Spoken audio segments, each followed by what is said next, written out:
नमस्कार मित्रों, कैसे हैं आप लोग। आज बात करेंगे केमुद्रम योग के बारे में। केमुद्रम योग क्या होता है, आइए जानते हैं। कुंडली में यदि चंद्रमा के दोनों ओर कोई भी ग्रह ना हो तो केमुद्रम योग बनता है। यानी कि चंद्रमा के जहाँ बैठा है उससे दूसरे भाव और चंद्रमा जहाँ बैठा है उससे 12वें भाव में अगर कोई ग्रह नहीं होता है तो केमुद्रम योग बनता है। फल क्या होता है केमुद्रम योग का? केमुद्रम योग में जन्म लेने वाला व्यक्ति गंदा और हमेशा दुखी रहता है। अपने गलत कार्यों के कारण ही वह जीवन भर परेशान रहता है। आर्थिक दृष्टि से वह गरीब होता है तथा आजीविका के लिए दर दर भटकता फिरता है। ऐसा व्यक्ति हमेशा दूसरों पर ही निर्भर रहता है। पारिवारिक दृष्टि से भी ऐसा जातक साधारण ही होता है एवं संतान द्वारा कष्ट पाता है। उसे स्त्री भी चिड़चिड़े स्वभाव की मिलती है, लेकिन ऐसे व्यक्ति दीर्घायु होते हैं, मतलब लंबी उम्र जीते हैं ऐसे व्यक्ति। कुछ विशेष टिप्पणी इस बात के ऊपर आई। कुछ विद्वानों का मत है कि यदि चंद्रमा केंद्र स्थान में हो, केंद्र स्थान यानी 1, 4, 7 और 10 केंद्र स्थान में हो, फिर केमुद्रम योग बनता है। तो अर्थात केंद्रस्थ चंद्र के दोनों ओर कोई ग्रह ना हो तो केमुद्रम योग नहीं माना जाता है।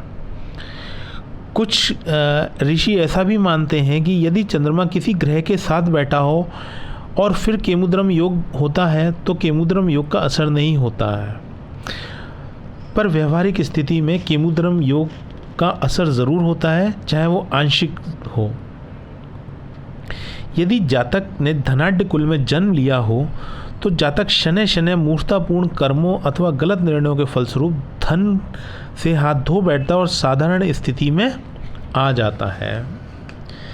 यदि जातक ने साधारण कुल में जन्म लिया हो और उपयुक्त स्थितियां बनती हों तो जातक अभाग्यवान बनकर धीरे धीरे दरिद्र जीवन बिताने को मजबूर हो जाता है।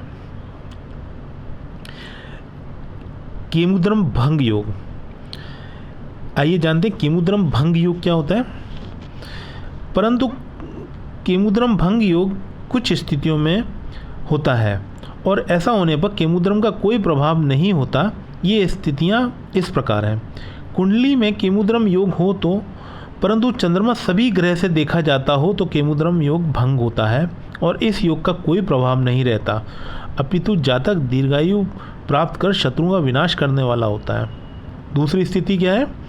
यदि पूर्ण बली चंद्रमा शुभ स्थान वृष, कर्क, कन्या, वृश्चिक, मकर और मीन में हो तथा बुध, गुरु और शुक्र साथ में हो तो केमुद्रम योग भंग होता है और ऐसा जातक प्रसिद्ध, सुखी और सानंद जीवन व्यतीत करने वाला होता है। तीसरी स्थिति क्या होती है केमुद्रम की, आइए जानते हैं। चंद्रमा शुभ ग्रह से युक्त हो तथा गुरु उसे देखता हो तो भी केमुद्रम भंग योग होता है। चौथी स्थिति क्या है? पूर्ण चंद्रमा लग्न में शुभ ग्रह के साथ हो तो भी केमुद्रम योग भंग होता है। पांचवी स्थिति, चंद्रमा 10वें भाव में उच्च का हो तथा उसे गुरु पूर्ण दृष्टि से देखता हो तो केमुद्रम भंग योग होता है। छठी स्थिति क्या है जिसमें केमुद्रम योग भंग होता है? केंद्र में चंद्रमा पूर्ण बली हो तथा उस पर सप्तम भाव से बली गुरु की दृष्टि हो तो भी केमुद्रम भंग योग होता है। दोस्तों, कुछ विद्वानों का, हमारे ऋषियों का मत है कि किसी जन्म कुंडली में केमुद्रम योग हो और उसी कुंडली में राजयोग भी हो तो राजयोग भी विफल हो जाता है केमुद्रम योग के आगे।